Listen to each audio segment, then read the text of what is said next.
Yeah, so we're going to be talking about native plants today, specifically native plants that look pretty, that we can incorporate throughout our landscape for a variety of reasons. Drought tolerant plants, plants that are very heat tolerant, and then plants that add different colors and textures to the landscape.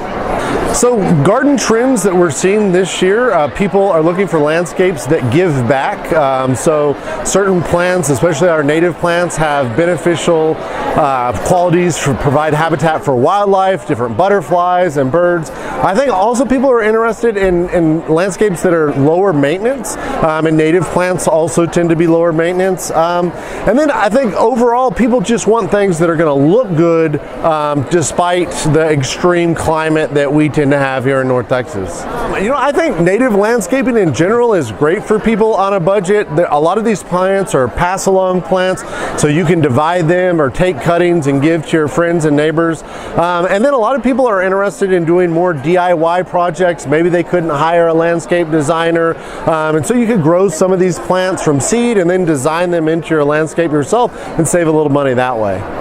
Yeah, so if people want to learn more, we teach free classes right here in Waxahachie, around Ellis County, around the Metroplex, and they can sign up for those classes at wateruniversity.tamu.edu.